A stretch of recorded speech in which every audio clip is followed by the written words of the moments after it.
Des tunnels creusés sur 250 mètres au Liban Sud par les forces d'élite du Hezbollah. C'est ce que montre selon l'armée israélienne cette vidéo de propagande publiée sur leur réseau le 5 octobre 2024, alors que ces soldats ont débuté une opération terrestre au Liban fin septembre. 4 jours plus tard, elle diffuse une nouvelle vidéo avec, là encore, l'entrée d'un souterrain. Et emmène même avec elle des journalistes pour constater la présence de ces tunnels. Des vidéos qui ressemblent aux dizaines d'autres prises depuis 1 an dans la bande de Gaza, cette fois dans les sous-sols du Hamas. Depuis le 7 octobre, ces galeries souterraines obsèdent. Les tunnels du Hamas.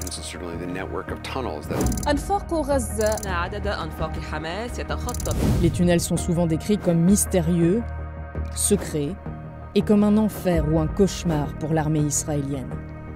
Bien avant le 7 octobre, l'État hébreu en a fait l'une de ses cibles prioritaires. Des millions de dollars ont été investis et des unités spéciales ont même été créées ou élargies.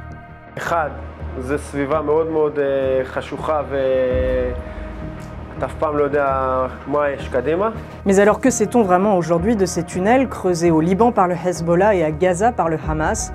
À quoi servent-ils et quelle est la stratégie mise en place par Israël pour les combattre? On vous explique.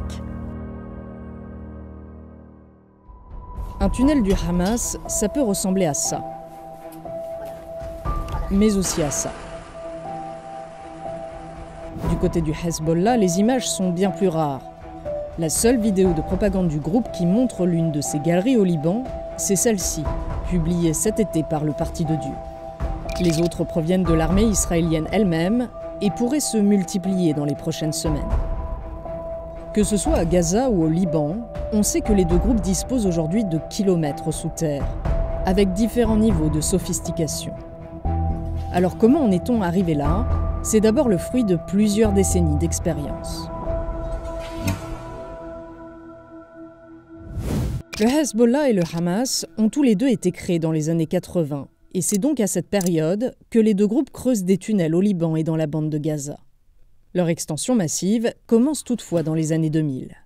À cette période, en 2007 précisément, le Hamas subit un blocus total de la part d'Israël avec l'appui de l'Égypte, après sa victoire aux élections palestiniennes.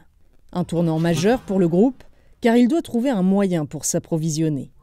Les tunnels deviennent alors essentiels.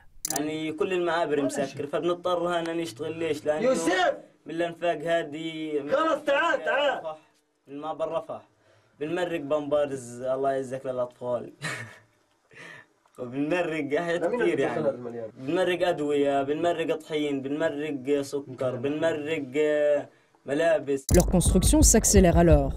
Au total, plus de 80% des produits présents sur le territoire transitent via ces tunnels. Et ils rapportent des dizaines de millions de dollars chaque année au Hamas. À la même époque, en juillet 2006, le Hezbollah enlève 2 militaires israéliens au Liban Sud. Israël riposte le même jour et une guerre de 33 jours s'ouvre alors.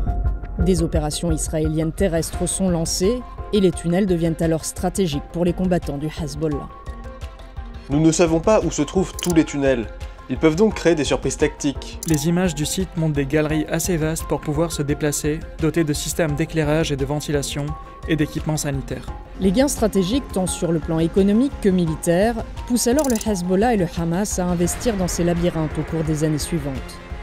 Notamment grâce à l'Iran, selon un responsable du Hamas interrogé en 2021.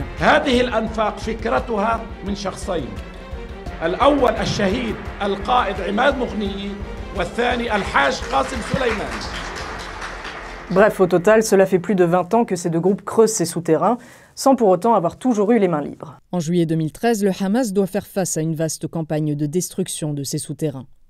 À cette époque, le président égyptien Mohamed Morsi, issu des frères musulmans et proche du Hamas, est renversé par le maréchal Sissi, grand rival des islamistes.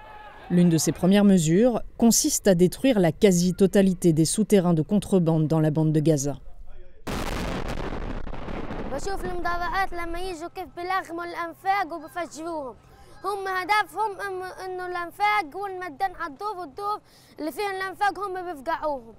À la même période, en 2014, Israël envahit de son côté la bande de Gaza lors de son opération Bordure protectrice. Et l'armée détruit, elle aussi, 34 tunnels du Hamas. Un coup dur pour le groupe, plutôt un revers, car ces combattants reconstruisent très vite ces souterrains et les soldats israéliens avaient à l'époque sous-estimé l'ampleur du réseau. C'est lors de ces années qu'Israël découvre en effet que certains de ces tunnels arrivent jusque sur leur terre. Ces images publiées par l'armée montrent ainsi, selon elle, des combattants du Hamas en train de s'infiltrer sur leur territoire. Sur cette carte, l'ensemble des voies découvertes entre la bande de Gaza et Israël. Au nord du pays, le Hezbollah n'est pas en reste. Cela fait des années qu'Israël redoute aussi des infiltrations. En 2018, l'armée lance également une opération appelée Bouclier du Nord pour démanteler ceux qui ont été repérés. 6 tunnels sont ainsi détruits. Rien de surprenant pour l'ancien secrétaire général du Parti de Dieu, assassiné en 2024. الإسرائيلي بعد سنوات طويلة اكتشف عدداً من هذه الأنفاق. هذا الأمر لم يكن مفاجئاً، بل المفاجئ أن هذه الأنفاق طال وقتها حتى اكتشفها الإسرائيلي. نعم هناك أنفاق كانت موجودة. Bref, depuis les années 80, leur construction n'a jamais vraiment cessé. Mais alors, à quoi servent-ils sur le plan militaire, en particulier aujourd'hui ?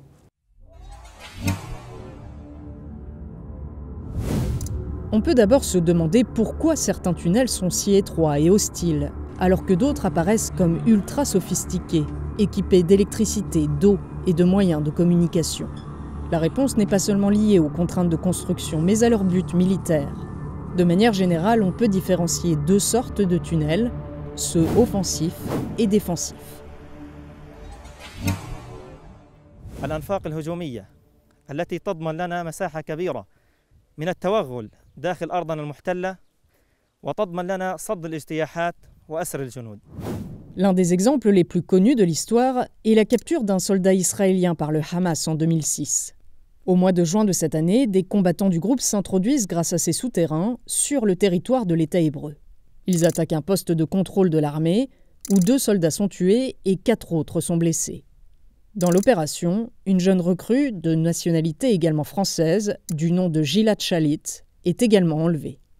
Au total, il restera 5 ans en captivité dans la bande de Gaza, et ne sera relâché que le 18 octobre 2011, en échange de 1027 prisonniers palestiniens, dont Yahya Sinwar, aujourd'hui chef du Hamas, et ennemi numéro 1 d'Israël. À cette époque, la découverte de ces tunnels et leur utilité pour le Hamas terrorise alors les Israéliens. Certains désertent même leur kibbutz aux abords de la bande de Gaza. Tout le temps, je vivais dans la peur. Si mon mari oubliait de verrouiller une porte ou une fenêtre, j'étais alors hystérique à l'idée que quelqu'un allait entrer et prendre l'un des enfants. Au final, nous avons décidé de déménager. Un cauchemar qui deviendra réalité près de 10 ans après ce témoignage.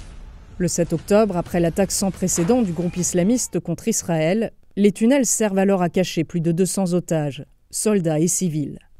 En 1 an, certains ont été libérés, mais des dizaines d'autres sont toujours retenus en captivité à ce jour.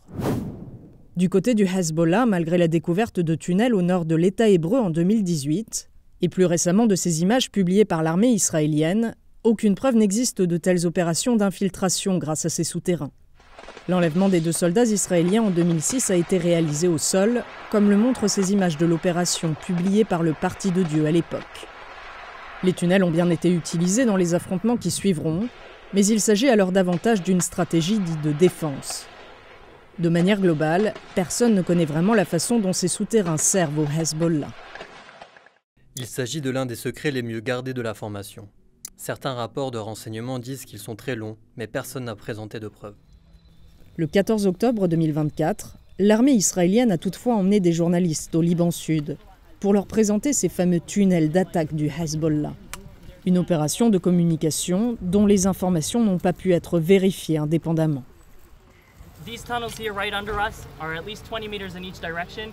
They were front posts and they had anti-tank missiles directed at the valley, but even more than that, they had endless amount of cameras collecting intelligence on Israeli forces defending the border. You don't see here post. You don't see here alarm system.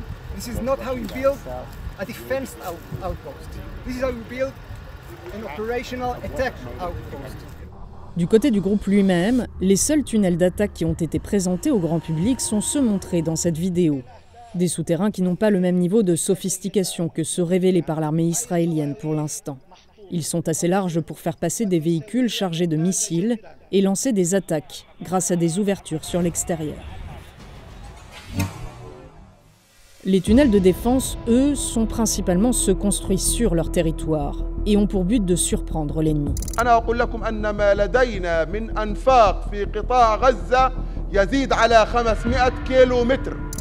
Ils permettent de se déplacer, de cacher du matériel ou encore de lancer des embuscades. Dans l'histoire des guerres, ces tunnels ne sont ni récents ni uniques. On les a vus au Vietnam, en Afghanistan ou encore en Irak. Et ils ont à chaque fois un rôle bien spécifique, celui de contrebalancer la supériorité technologique et numérique de l'ennemi. L'étroitesse et l'hostilité de ces tunnels peuvent ainsi être tactiques. La vision y est difficile, le stress et la fatigue sont démultipliés, avec un risque accru de claustrophobie. Ils sont par ailleurs souvent piégés lorsque les ennemis les découvrent et entrent dans ces galeries. Pour ces raisons, à Gaza, ils sont aujourd'hui redoutés par l'armée israélienne. Au Liban, ils sont encore loin d'avoir révélé tous leurs secrets. Mais on sait qu'en 2006, les troupes israéliennes ont parfois été surprises lors de leurs avancées à cause de ces ouvertures. Des attaques menées par les combattants du Hezbollah étaient ainsi menées dans leur dos. Près de 20 ans plus tard, le réseau s'est sans aucun doute élargi et pourrait être bien plus redoutable. Venir à bout de ces tunnels n'est pas une chose facile, on le voit depuis 1 an à Gaza. Alors comment l'armée israélienne s'y est-elle préparée ? Si ces deux groupes ont réussi à construire des villes sous les villes, c'est d'abord parce qu'Israël n'a pas pris conscience de l'ampleur des tunnels assez tôt. Dans une enquête du journal israélien Haaretz, publiée après le conflit à Gaza en 2014, on peut ainsi lire. Ce qui était compris au sein du commandement sud de la division de Gaza et des services de renseignement militaires n'a pas été suffisamment transposé en action dans le reste de l'armée israélienne. Un officier de réserve du corps des marines déclare « Personne ne savait ni n'avait planifié à l'avance comment gérer les tunnels. Presque tout se faisait de manière spontanée sur le terrain. » Ce n'est qu'après 2014 et cette prise de conscience qu'Israël va tenter de rattraper son retard. En investissant des sommes faramineuses pour former ses soldats, et en achetant du matériel et des infrastructures haut de gamme.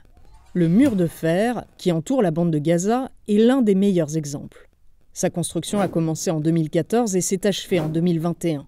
Décrit comme une prouesse technologique pourvue de centaines de caméras, de radars, de capteurs et d'une partie souterraine, ce mur a coûté environ $1 milliard à Israël.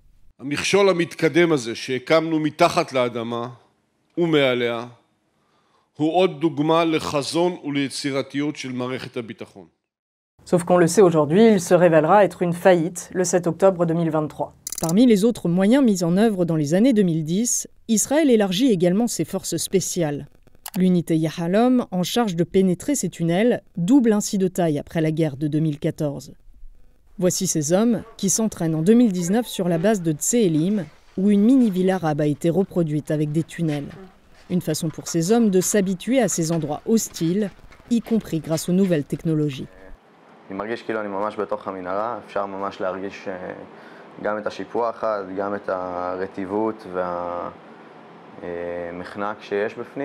En parallèle, Israël dispose de nombreux équipements militaires, drones, capteurs, robots pour infiltrer ces tunnels, charges pénétrantes, notamment fournies par les États-Unis pour les détruire.